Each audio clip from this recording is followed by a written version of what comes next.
50 crore Yojana top most Vaikuntha பிளானட்ல இருக்கிறது தான் நம்மளோட ஹரிதாமா அப்படின்னு. புஷ்பா மாதாஜி இருக்கீங்களா? நான் படிக்கவா Mataji?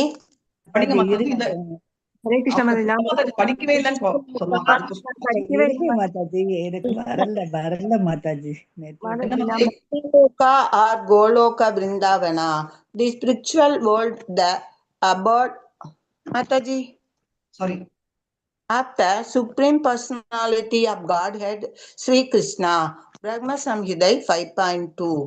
The spiritual place of transcendental pastimes of Krishna is portrayed in the second verse. The super collection station of Krishna, which is known as Goloka, has thousands of petals and a corolla like that of a lotus supported from a part of his except the whole of the leaves being the actual abode of Krishna. So basically நம்ம தாமரை ஸ்ப்ரவுட்னா அங்கிருந்து வருது, right? அங்கிருந்து வந்தது, அங்கிருந்து வரல, அப்படிதான் இருக்கு. 1000 கணக்கான தாமரையோட என்ன சொல்வீங்க, இதழ்கள் தான். இதழ்கள் பரவி அதுக்கு நடுவுல இருக்கிறவர் தான் கிருஷ்ணர். அதுதான் அப்படிதான் அந்த ஃபார்ம், அந்த ஸ்டைல்ல தான் கிருஷ்ண லோகம் இருக்கு. கண்டினியூ பண்ணலாம் மாதாஜி. 5.3 Brahma Samhita 5.3 போயிடுச்சு மாதாஜி. போயிடுச்சு மாதாஜி. இல்ல வருதா இல்லையா? வருது Mataji. The whole of that transcendental lotus is the realm wherein dwells Krishna. It is a hexagonal ரொம்ப குட்டி ஆயிடுச்சு. About all gopis who were part and parcel of Krishna to whom they are most lovely. 5.4 போயிருக்கேன். 5.3 படிக்கிறேன். Okay, Mataji. The whole of the transcendental lotus is the realm wherein dwells Krishna. It is a hexagonal figure of the abode of the indwelling predominated and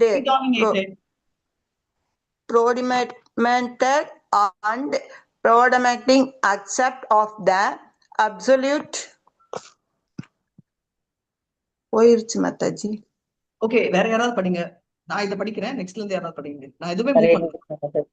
Hare Krishna. 5.3 படிங்க. The whole of the transcendental lotus. Mataji தமிழ்ல படிக்கவா Mataji? Hare Krishna.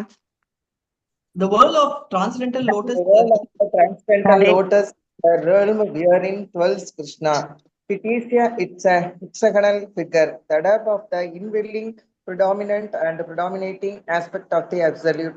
Like a diamond, the gentle supporting figure of self-illumination, Krishna stands as the transcendental source of all potencies. The holy name, consisting of 18 transcendental letters, is manifested in a hexagonal figure with 6-fold divisions. Brahma Samhita 5.4. The world of that eternal realm. கிருஷ்ணர் வந்து நடுவுல நிக்கிறாரு. அந்த பேர் இருக்கு இல்லையா, hori name, Hare Krishna Hare Krishna, அது வந்து 18 வார்த்தைகளால சேகரிக்கப்பட்ட, ரைட்? அந்த நடுவுல வந்து ஒரு டைமண்ட் என்ன சொல்லுவீங்க? வைரம். தேங்க்ஸ். அந்த மாதிரி வந்து அவர் வந்து கிருஷ்ணர் நிக்கிறார் அந்த இதுல. அந்த லோட்டஸ் பெட்டல்ஸ் எடுத்துக்கோங்க, நடுவுல வந்து அவர் அப்படி வைரம் மாதிரி நிக்கிறார் நடுவுல அப்படின்றதுதான். 5.4 படிங்க மணிமேகலை. ஹரே கிருஷ்ணா. நாளை கண்டினியூ பண்ணலாம். Sorry. Hare Krishna mataji. Hare Krishna. Yes, Hare Krishna ma'am. Thank you ma'am. I leave ma'am. Thank you ma'am. Mataji. Hare Krishna mataji. Thank you mataji. Hare Krishna mataji. Thank you ma'am. Before I step out, 29th morning நம்ம வரோம், கரெக்டா? Any time 29th morning. Evening தான் நம்ம ஃபங்க்ஷன். அண்ட் 30th இருந்து தான் கிளம்புறோம். அயோத்தியாவுக்கு வரோம் and get out from Prayagraj. Yes. 100 on the 4th.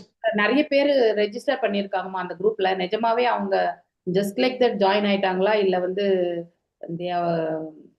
Surely there coming for யாத்ரான்றது எனக்கு தெரியலம்மா. Oh there are 16 people. I don't know. Tamil departmentல. So maybe we should just poll அத கால் பண்ணி செக் பண்ணலாம். மேபி விஜயகுமாரி மாதாஜி கொஞ்சம் அதுல ஒரு எக்ஸல் போட்டுறீங்களா? யாரெல்லாம் வந்து ரெஜிஸ்டர் பண்ணிட்டு இருக்காங்க, யாரெல்லாம் பண்ண போறாங்க ரெண்டுமே. Vijayakumari Yes, Mataji.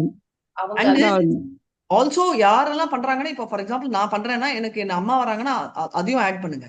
நம்மளுக்கு அந்த கவுண்டும் Yes. வேணும். yes, Mataji. நானு ஆல்ரெடி இவங்களுக்கு ஒரு ஃபார்ம் கொடுத்துருக்காரு இவர் மோகன்தாஸ் பிரபுஜி. அதெல்லாம் யார் சப்மிட் பண்ணிருக்காங்களோ அதுல இருந்து இப்ப அந்த ரெஸ்பான்ஸ்ல பார்த்தா தெரிஞ்சு போயிடும். ஓகே. அந்த இதுல இருந்து தெரிஞ்சுக்கலாம். இன்னொன்னு வந்து I have asked already who have done registration they have to share the payment snapshot. அப்ப நமக்கு அது கன்ஃபார்ம் ஆயிடும் இல்லையா? ஸோ சித்ரலேகா மாதாஜி மட்டும்தான் அங்க ஷேர் பண்ணியிருக்காங்க. எனக்கு ரேவதி மாதாஜி தெரியும், ஷீ இஸ் கம்மிங்ன்றது தெரியும். ஸோ லெட்டர் டூ இவங்க 2 பேரும் தான் ரொம்ப கன்ஃபர்மேஷன். நீங்க தெரியும். ஸோ மற்றபடி வேற யாரெல்லாம் வராங்கன்றது எனக்கு தெரியலமா. நிறைய பேர் இருக்காங்க, ஆனா எல்லாமே புது முகங்கள் அதுல. ஸோ ஓல்டு டிவோட்டிஸ் அப்படின்னா சீனியர் டிவோட்டிஸ் யாருமே அதுல இல்லை. ஸோ அதனால I need to sure ma'am. Vijayakumari Mataji கொஞ்சம் மோகன்தாஸ் பிரபுவோட கோஆர்டினேட் பண்ணி கொஞ்சம் அதை க்ளோஸ் பண்ணிடுறீங்களா? Manimekalai Mataji yes, Mataji. மணிமேகலை மாதாஜி பண்றாங்களா? Okay okay, no problem. யார் பண்றாங்களோ சொல்லுங்க ma'am. So that we'll have data clearly. டக்குன்னு அவர் என்என்டி பிரபு கேட்கறச்சு கூட நம்மளுக்கு கிளாரிட்டியே இல்லை யார் வராங்க. Correct. I have to speak to Prabhuji also because நான் பேசுறேன். இன்னொன்னு திருப்பதி யாத்திரை பத்தி நிறைய பேர் கேக்குறாங்க. we need to ma'am thank you ma'am. அதுவும் எனக்கும் வேணும் ma'am. if Prabhuji calls you அப்ப இன்னைக்கு ஒருவேளை நான் பேசுறதுக்கு முன்னாடி அவர் கால் பண்ணிட்டாருன்னா நீங்க அதை பத்தி ஒரு ரிமைண்டர் சொல்லிட்டு ஓகே மேம். திருப்பதி யாத்ரா என்ன ஸ்டேட்ல இருக்கும்? 21st 18th 19th Mangalore. Date is confirmed. ஏன்னா 21st இல்லையா Tirupati Yatra? everyone should reach there 21st. Okay. But எந்த லிங்க்குமே இல்லையா ma'am? there is no link, there is no payment பண்ற லிங்க் எதுவுமே இல்ல. அது மட்டும் தான் நம்ம கேட்போம். I will speak with Gaurav Prabhu also because end of the Gaurav Prabhu only does all those things. So let me speak to him. Okay. Okay. I think Chitralekha 21st announcement is confirmed, so we can travel anytime on 21st. Only thing this is very important. ஆனா ரொம்ப குறைச்சலாம் time இல்லையா? they want to. அது ஒண்ணும் இல்லாம ma'am எப்படி ma'am மேல கூட்டிட்டு போங்க? மேல திருப்பதிக்கு கையில பிரிண்ட் இல்ல, நம்ம எதுவுமே வாங்கல இன்னும். Right, we have done arrangements Tirupati ISKCON பண்ணிட்டு இருக்காங்க. only we need to give the list of devotees. அது ஒன்றும் பிரச்சனை. ஓகே. அது வந்து யார் மேம் கொடுப்பாங்க? அதுக்கு ஒரு ஐடி ஃப்ளோட் பண்ணுமா? அது 21st போகும்போது அங்க மீட்டிங் இருக்கும். they will give an announce and they will give that. என்ன தேரன்றீங்களா? இங்க நம்ம எதுவுமே நம்ம டேட்டா வச்சுக்காங்க. ஆனா அதுக்கு முன்னாடி நமக்கு அந்த குரூப் திருப்பதி குரூப்னு ஒரு ஃபார்ம் ஆகும். ஆல்ரெடி ஃபார்ம் ஆயிருக்கா என்னன்னு கூட எனக்கு தெரியாது. So let me check. Check in come back ma'am. Thank you ma'am. Hare Krishna ma'am. Sure. Krishna.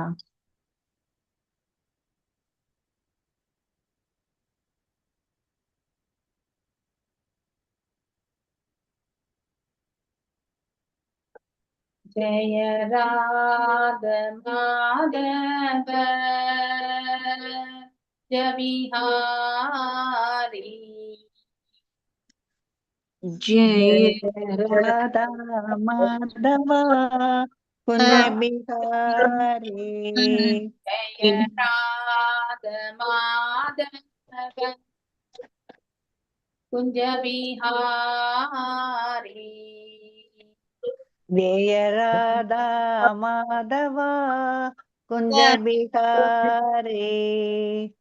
ஜெய Gopi ஜனவல்லபா கிரிவரதாரி Jaya Gopi Janavallabha Grivaradari. ஜெய Gopi ஜனவல்லபா கிரிவரதாரி Jaya Gopi Janavallabha Grivaradari. யசோதனந்தன பிரஜன Ranjana Yashodanandana Vrajajana Ranjana. யசோதனந்தன பிரஜன Ranjana Yashodanandana Vrajajana Ranjana.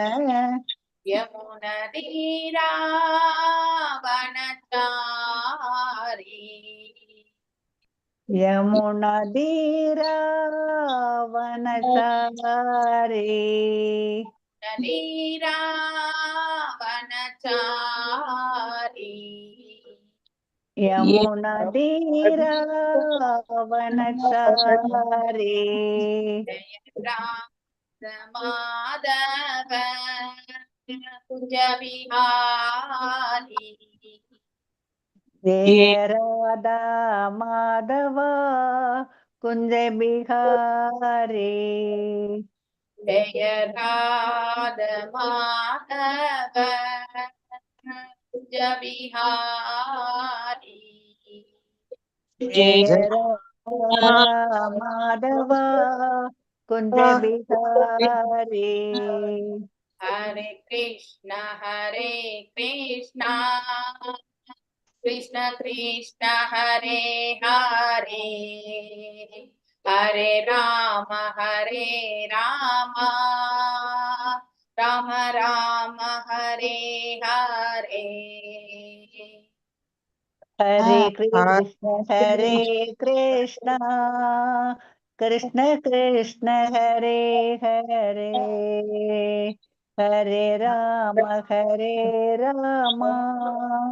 Ram Ram Hare Hare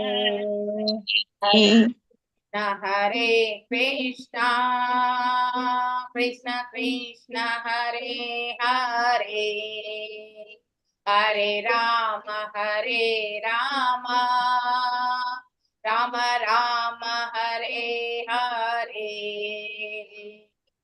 Hare Krishna Krishna Krishna Hare Hare Hare Ram Ram Ram Hare Hare Hare Krishna हरे कृष्णा माता जी வாழ்க வளமுடன் माता जी हरे कृष्णा माता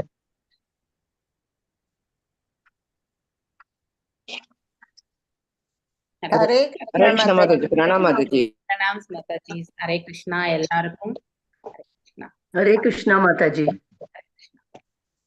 हरे कृष्णा माता जी வாழ்க வளமுடன் हरे कृष्णा எல்லாருக்குமே हरे कृष्णा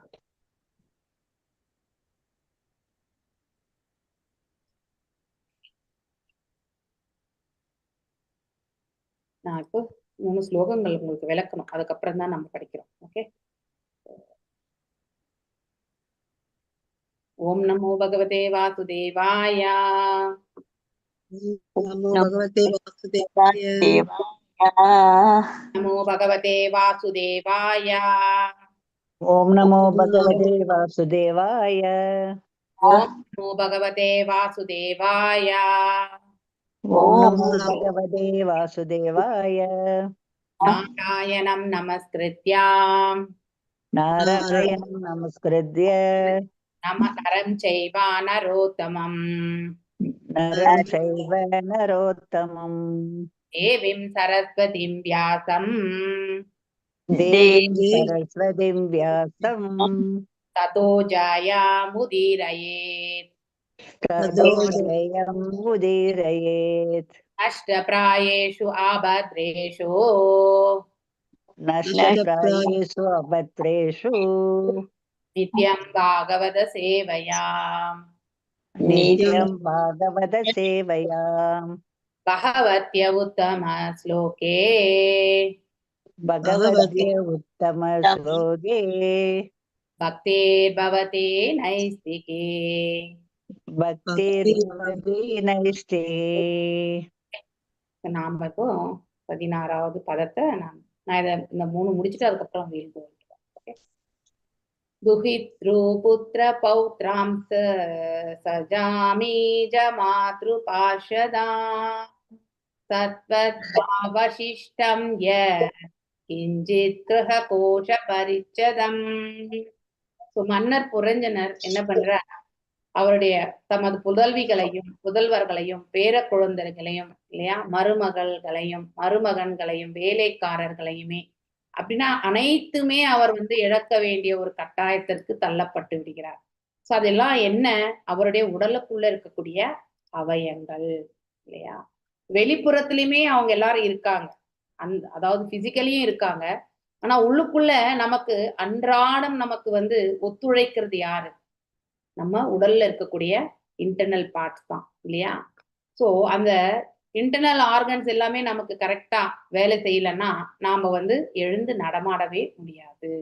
ஸோ அவர்களும் நமக்கு உறவினர்கள் தான். ஸோ அந்த இதைதான் வந்து இந்த இடத்துல ரெப்ரசன்ட் பண்றாங்க. ஸோ இப்போ புதல்விகளையும் எல்லாரையுமே போல வீட்டையும் வீட்டில் உள்ள பொருட்களையும் நாம் சேர்த்து வைத்திருக்கும் சிறு செல்வத்தையும் நினைக்க தொடங்கினார். எல்லாத்தையுமே அவர் வந்து வெளிப்புற தோற்றத்துல நினைக்கிறார். உள்ளுக்குள்ள இருக்கக்கூடிய அந்த அவயங்கள் இந்த ஒரு ரிலேஷன்ஷிப்ல இருக்கக்கூடிய எல்லாமும் அவருக்கு வந்து உதவக்கூடிய நிலையில இல்ல. சோ உண்மையிலேயே கூட நம்ம உறவினர்கள் சொந்த பந்தங்கள் எல்லாமே நம்மளை சுத்தி வாழ்ந்து கொண்டிருந்தாலும் மரணப்படுக்கையில் யார் ஒருத்தர் இருந்தாலும் அவர்களுக்கு வந்து அந்த உறவினர்களால எதையுமே செய்ய முடியாது, கண்டிப்பா முடியாது. மேக்சிமம் என்ன பண்ணலாம், அவங்கள வந்து அழைச்சிட்டு போயிட்டு ஹாஸ்பிட்டல் அட்மிட் பண்ணி சுவாசிக்க முடியலன்னா வென்டிலேட்டர்ல வச்சு சுவாசத்தை வந்து அவங்களுக்கு வந்து ஏற்பாடு செய்து நம்ம செயல்படுத்த முடியும். ஆனா அதுக்குள்ள இருக்கக்கூடிய ஆர்கன்ஸ் எப்ப வந்து ஃபுல் அண்ட் ஃபுல் ஃபங்க்ஷன் ஆகாம போயிடும் அப்படிங்கிறது வந்து நாம சொல்லவே முடியாது. அப்படிப்பட்ட ஒரு நிலைதான் என்பதை நாம தெரிஞ்சுக்கணும். சோ வெளிப்புற வாழ்க்கை எக்ஸ்டர்னல் இருக்கக்கூடிய உறவினர்களும் நமக்கு வந்து ஹெல்ப் பண்ண முடியாது. இன்டர்னலா ஒத்துழைக்க வேண்டிய உறவினர்களாக கருதப்படக்கூடிய இந்த அங்க அவயங்களுமே நமக்கு உள்ளுக்குள்ள இருக்கிறது எதுவுமே ஒத்துழைக்காது மரணப்படுக்கையில இல்லையா? இது எல்லாவற்றையுமே வந்து புரஞ்சனன் வந்து அதாவது அந்த ஆத்மா வந்து சிந்திக்க தொடங்குகிறது. உடல் மீது அதிக பற்றுடைய ஒருவன் தனது மருத்துவரிடம் தனது ஆயுளை சிறிது காலத்திற்காவது நீட்டிக்க செய்ய வேண்டும் என்று அடிக்கடி வேண்டுகின்றான் இல்லையா? இதை எப்படி நாம தெரிஞ்சுக்கிறது? அடிக்கடி நம்ம போய் டைரக்டா என்னுடைய ஆயுளை நீட்டுங்கன்னு சொல்லிட்டு டாக்டர் கிட்ட சொல்றோமா? கண்டிப்பா கிடையாது. நமக்கு வரக்கூடிய வியாதிகளை நாம தூரமாக அதனுடைய வீரியத்தை குறைக்கணும், இல்லை அதை இல்லாமலே செய்து விடணும் என்பதற்காக நாம் என்ன பண்றோம், ஹாஸ்பிட்டலுக்கு உடல் உபாதைகள் வரும் பொழுது ஹாஸ்பிட்டலுக்கு போகும் இல்லையா? மருத்துவமனைக்கு சென்று அங்கே மருத்துவரை அணுகி அவர்களிடத்துல வந்து நம்முடைய டெஸ்டிங் எல்லாமே பண்ணி இல்லையா பரிசோதித்து அவர்கள் கொடுக்கக்கூடிய மருந்து மாத்திரைகளை வாங்கி நாம அவங்க சொன்னக்கூடிய அந்த இதுலயே நம்ம வந்து காலையில மாலையில மத்தியானத்துல எல்லாம் நம்ம சாப்பிடுறோம் இல்லையா? இதனால என்ன ஆகுது, நோயினுடைய வீரியம் வந்து தடுக்கப்படுகிறது இல்லையா? இப்படித்தான் நாம வந்து என்ன பண்றோம், கவுண்டராக்ட் பண்றோம் இல்லையா? அப்படின்னா நம்ம வந்து உடல் உபாதைகள் வந்தா நாம ஹாஸ்பிட்டலுக்கே போகக்கூடாதா மாதாஜி அப்படின்னு நீங்க கேட்கலாம் இல்லையா? சோ அது அல்ல. மரணப்படுக்கையில் நாம இருக்கும் பொழுது நமக்கு மரணப்படுக்கை எப்பன்னு நமக்கு தெரியாது இல்லையா? That is also one thing. ஆனா நம்ம வாழும் காலத்துல நம்ம வந்து நம்முடைய கடமைகள் எல்லாம் சரிவர செய்ய வேண்டும் என்பதற்காகத்தான் நாம வாழ்கின்றோம் இல்லையா? அதுதான் முதல் குறிக்கோளே.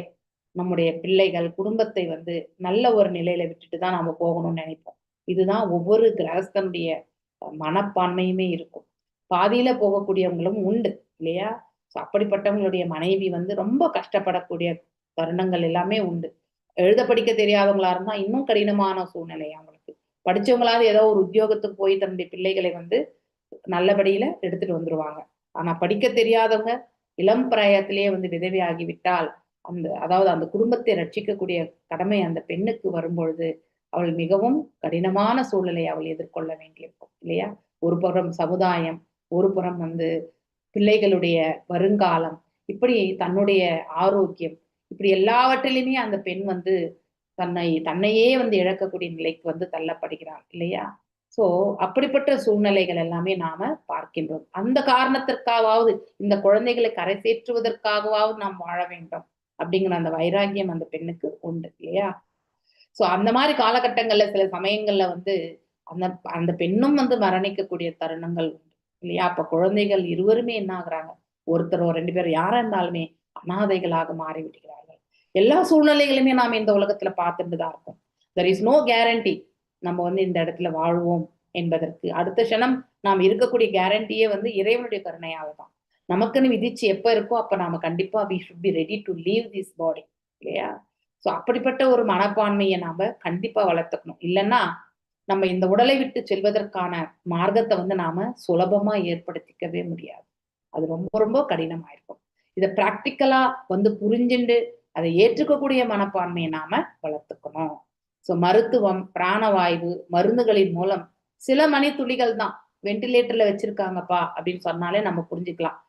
எப்ப வேணாலுமே அவங்க வந்து இந்த பிரபஞ்சத்தை விட்டு நீங்க வேண்டி இருக்கும் என்பதை வந்து நாம தெரிஞ்சுக்கணும்.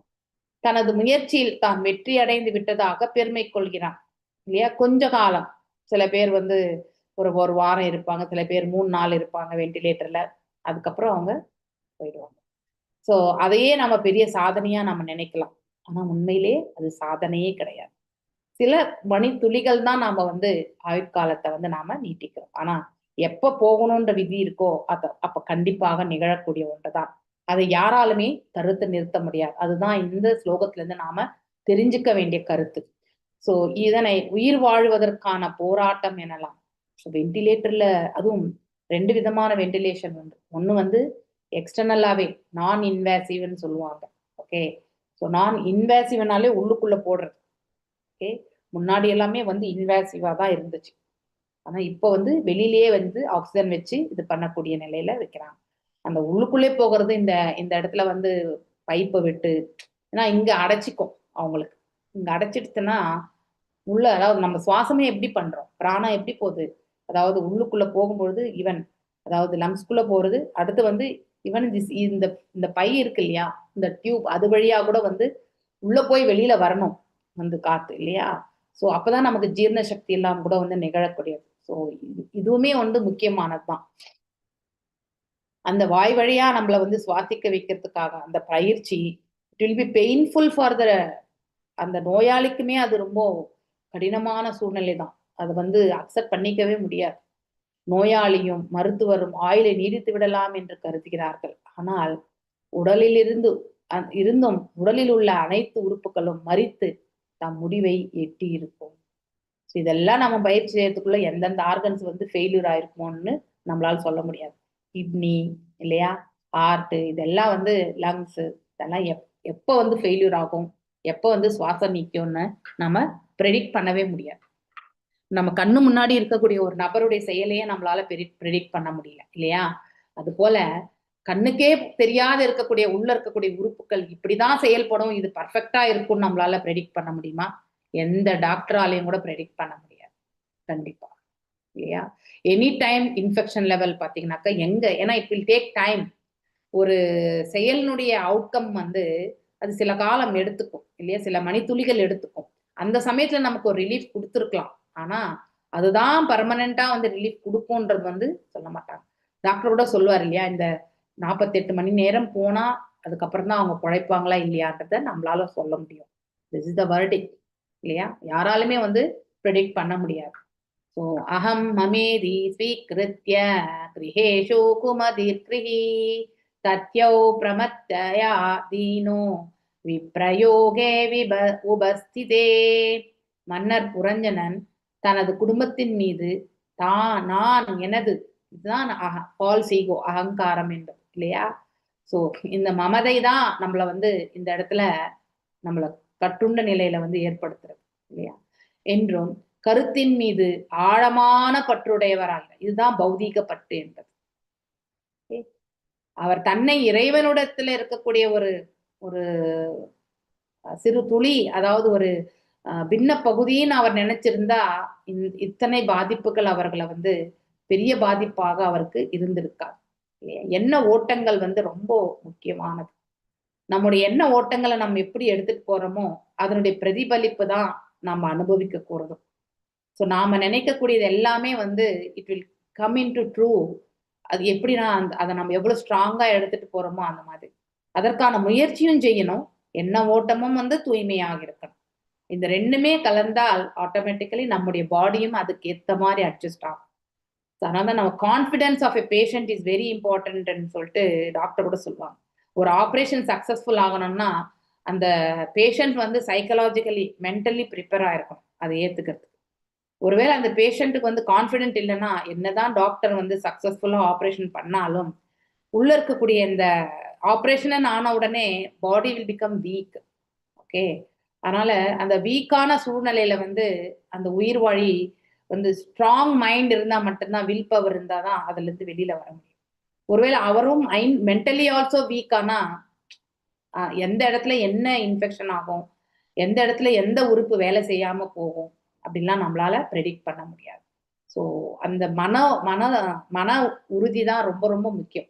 ஸோ ஒரு மருத்துவர் கூட ஒரு ஆப்ரேஷனை வந்து சக்சஸ்ஃபுல்லா பண்ணணும்னா அவருக்கும் மன உறுதி இருக்கணும், ஆப்ரேஷன் அண்டர் கோயிங் பண்ணக்கூடிய அவங்களுக்கும் மன உறுதி இருக்கணும். இருவருக்குமே மன உறுதி இருந்தாதான் அது எல்லாமே வந்து வெற்றிகரமா நிகழும். இல்லைன்னா அது ஆப்ரேஷன் செய்து கூட எத்தனையோ பேர் மரணிக்கிறது உண்டு இல்லையா, ஒரு வாரம் 10 நாள் கழிச்சு.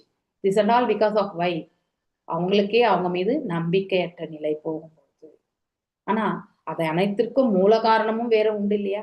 நம்பிக்கை வர வைக்கணும்னாலுமே பகவான் நமக்கு அந்த ஆற்றலை கொடுக்கணும் இல்லையா. நம்பிக்கை அற்ற நிலைக்கு செல்வதற்கும் வந்து பகவான் ஆற்றலை கொடுக்கணும். அந்த மாதிரி ஸோ அனைத்துமே நாம செய்யறோம்னு நினைக்கும் பொழுதுதான் இந்த ப்ராப்ளம்ஸ். அதே வந்து நம்ம இறைவனால் நம்ம செயல்படுத்தப்படுகின்றோம் என்ற உணர்வு வரும்பொழுது ஒவ்வொரு அடியிலுமே பகவான் வந்து ரட்சிக்கிறார். நமக்கு எது நன்மையோ அது அவர் வந்து செயல்படுத்துவார். இந்த பிரபஞ்சத்தை விட்டு நீங்கிறது தான் நமக்கு நன்மைன்னா அதையும் நாம ஏற்றுக்கொள்ளத்தான் வேண்டும்.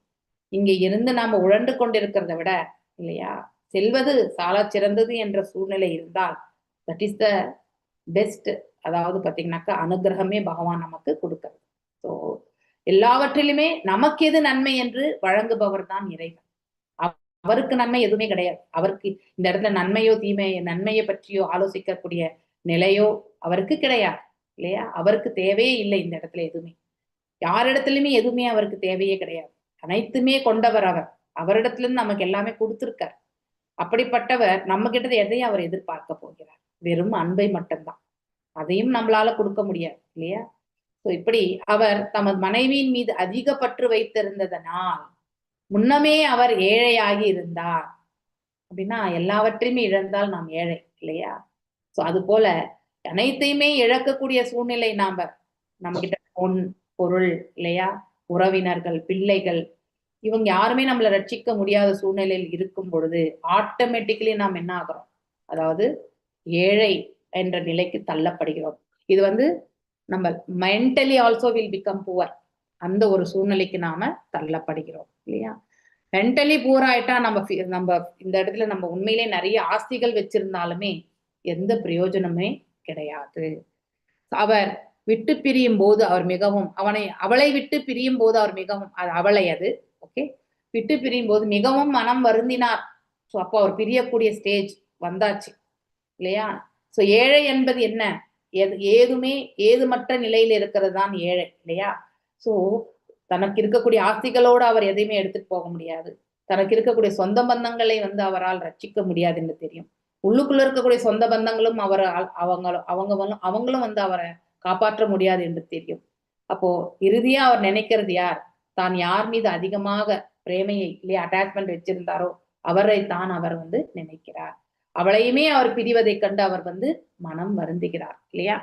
இச்லோகத்தில் ஒருவன் மரிக்கும் வேளையில் கூட அழகான பொருளுரை நம்ம ஆழ்ந்து நம்ம சிந்திக்கணும். ஓகே, கூட அவனிடம் இருந்து உலக இன்பத்திற்கான நினைவுகள் நீங்குவதில் என்று தெளிவாக தெரிகிறது. இங்க இருக்கக்கூடிய பாண்டேஜ் எல்லாமே வந்து தற்காலிகம் தான். மனைவி, குழந்தை, கணவன் இல்லையா, உறவு முறைகள், நாடு, வீடு எல்லாமே வந்து தற்காலிகமானது தான் இல்லையா. ஆனா நம்ம மரணிக்கும் பொழுது கூட இதெல்லாம் விட்டுட்டு போக போறோமே அப்படிங்கிற ஒரு நிலை இல்லையா. இது உயிர்வாழி என்றும் ஆத்மா வந்து நம்ம சில இடங்கள்ல மனம் என்று சொல்வோம், மைண்ட், சில இடங்கள்ல வந்து புத்தி என்று சொல்வோம், சில இடங்கள்ல பாத்தீங்கன்னாக்கா நம்ம வந்து உடல் என்று கூட சில இடத்துல நம்ம வந்து ரெப்ரசன்ட் பண்றது உண்டு இல்லையா. ஸோ அந்த மாதிரி ஆத்மா, மனம், புத்தி, ஆணவம் மற்றும் என்றும் நுண்ணுடல்ல என்ன இருக்கும், ஆணவம் இருக்கும், அதுக்கப்புறம் வந்து புத்தி, மனம், இது மூன்றுமே இருக்கக்கூடியதுதான். இதெல்லாம் வந்து எடுத்து செல்லப்படுகிறது இல்லையா. ஸோ இந்த உடலை விட்டு போகும்பொழுது ஆத்மா செல்கிறது, அதை கவர் பண்ணியிருக்கக்கூடிய புத்தி, மனசு, அகங்காரம், இது மூன்றுமே வந்து அதனோடத்தான் செல்லும். எப்ப நாம விடுதலை அடையிறோமோ அப்ப இந்த மூன்றுமே வந்து இங்கேயே நின்றுவிடும். அப்படின்னா ஆணவம் என்பது அந்த உயிர்வாழி, அதை வென்றிருப்பான் இல்லையா. புத்தியை வந்து செவ்வனே செயல்படுத்தி இருப்பான். அடுத்து வந்து அவனுடைய மனசும் வந்து பக்குவம் அடைந்திருக்கும். ஸோ இதை மூன்றுமே வந்து சரியான பிறகு இந்த உடல் தேவையே கிடையாது. எப்ப சரியாகலையோ அப்பதான் நாம வந்து இந்த ஆத்மாவோட சேர்ந்து இந்த சூக்ஷ்ம உடல் செல்லும். எதற்காக செல்லும், இன்னொரு உடலை ஏற்பதற்காக செல்லும். இதுதான் இன்புட்டே இல்லையா? இந்த உடலோடு இருக்கக்கூடிய கர்ம விதிகள் அனைத்துமே வந்து வேறு உடலை தாங்குவதற்கு வந்து மூலப்பொருளாக அமைகிறது இல்லையா? நாம செய்த கர்ம பலனை அனுபவிக்கணும். நாம் என்ன உணர்வுகளோட நாம இந்த உடலை விட்டு மரணிக்கிறோமோ அதை அனுபவிக்கணும். இங்க புரஞ்சனன் வந்து மரணிக்கும் பொழுது தன்னுடைய மனைவியை எண்ணுகிறான். அதனால அவன் என்ன உடலை எடுப்பான்? பெண் ரூபத்தை எடுப்பான். சோ அதனால நாம யாரை வந்து எண்ணுகின்றோமோ மரணிக்கும் தருவாயில் அவராகவே நாம வந்து அடுத்த ஜென்மத்துல நாம பிறவி எடுப்போம். மனைவி மீது இருந்தால் பெண்ணாகவும், கணவன் மீது இருந்தால் ஆணாகவும் நாம கண்டிப்பா பிறப்போம். இல்லை நாம் வளர்க்கக்கூடிய நாய் மீது இருந்தாலும் நாயாகத்தான் பிறப்போம். இதுல எந்த விதிவிலக்கும் கிடையாது. ஓகே. மீன் ஆணவத்தினால் உயிர் மண் உலகை அனுபவித்து மகிழ விரும்புகின்றான். அந்த கடைசி சூழலிலுமே வந்து தான் வாழ்ந்து இந்த உலகத்துல அனுபவிக்கணும்ன்ற அந்த உணர்வு வந்து மறையும் காலம் வரைக்கும் கூட வந்து அந்த ஜீவன் வந்து விடுவது கிடையாது. அவன் மேலும் புத்திசாலித்தனமான திட்டங்கள் மூலம் தன் வாழ்க்கையை அதிகரித்துக் கொள்ள வேண்டும் என்று விரும்புகிறான். நிறைய பேர் வந்து இன்னும் பிரிட்டியா இருக்கணும், யூத்தா இருக்கணும்ன்ற வந்து இந்த ஏஜிங் இருக்கக்கூடியது எல்லாமே வந்து இந்த உடல்ல வந்து ஆப்ரேட் பண்ணி கூட எடுத்துறாங்க இல்லையா? They want to be young. எப்பவுமே பாக்குறதுக்கு வந்து வயோதிகம் இல்லாம இப்படிப்பட்ட சூழ்நிலைகளும் பிளாஸ்டிக் சர்ஜரி மூலியமா செய்யறாங்க. ஸோ இப்படி நாம எப்பொழுதுமே வந்து நம்ம யங் அண்ட் எனர்ஜெட்டிக்கா இருக்கணும். அடுத்து வந்து இந்த இடத்துல வந்து ஆளணும். நாம நம்முடைய சொல் பேச்சுதான் அனைவரும் கேட்கணும் அப்படின்லாம் நமக்கு வந்து உண்டு. அதனால இந்த இடத்துல நாம இன்பத்தையும் வந்து அடையணும்னு நம்ம வந்து மகிழணும்னு நினைக்கிறோம். ஆனால் எல்லா சமயத்திலையும் நாம் இன்பத்தை அனுபவிக்கிறோமா? கண்டிப்பா கிடையாது. இன்பமும் துன்பமும் இரண்டும் கலந்ததுதான் இந்த இல்வாழ்க்கையும் சரி, இந்த புவி வாழ்க்கையும் சரி இல்லையா? சோ அதைத்தான் நாம வந்து அனுபவிக்கிறோம். ஆனால் அவன் ஏற்கனவே ஒரு பூத உடலை துறந்திருந்த போதிலும் நுண்ணுடல் அவனை மற்றொரு பூத உடலுக்கு எடுத்து செல்கிறது. நுண்ணுடல் இடம்பெயர்வது இந்த கண்களுக்கு இல்லையா, வெளிப்புற கண்களுக்கு தென்படுவது கிடையாது.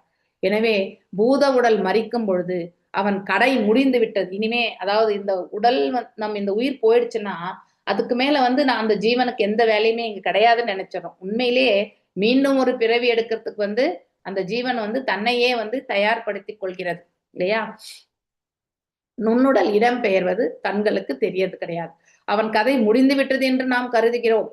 நுண்ணுடலினாலேயே அதுதான் பேசே, அதுதான் மூலாதாரம். நமக்கு இன்னொரு உடல் எடுத்துக்கிறதுக்கான மூலாதாரம் எங்க இருந்து வருது? அந்த நுண்ணுடலுடைய செயல்பாடுகள். அதனுடைய இந்த நுண்ணுடலை இந்த உடல்ல இருக்கும்போது நாம் உபயோகப்படுத்தி என்னென்ன காரியங்கள் வந்து எவ்வாறு செய்தோமோ அதனுடைய பிரதிபலனை அனுபவிக்கிறதுக்கு வந்து அதே நுண்ணுடல் வந்து நமக்கு அதாவது ஏற்பாடு செய்கிறது. அப்ப நம்ம எப்படி வந்து தூய்மைப்படுத்தணும் இந்த நுண்ணுடல அப்படிங்கறத வந்து நாம பார்க்கணும். அதாவது மனதாலும் உடலாலும் இல்லையா, வார்த்தைகளாலும் யாரையுமே நாம வந்து காயப்படுத்தக்கூடாது இல்லையா? அவன் உதவக்கூடியவனோ உதவாதவனோ இல்லை, ஒரு அஜ்ஞானத்தில் இருப்பவனா கூட இருக்கலாம்.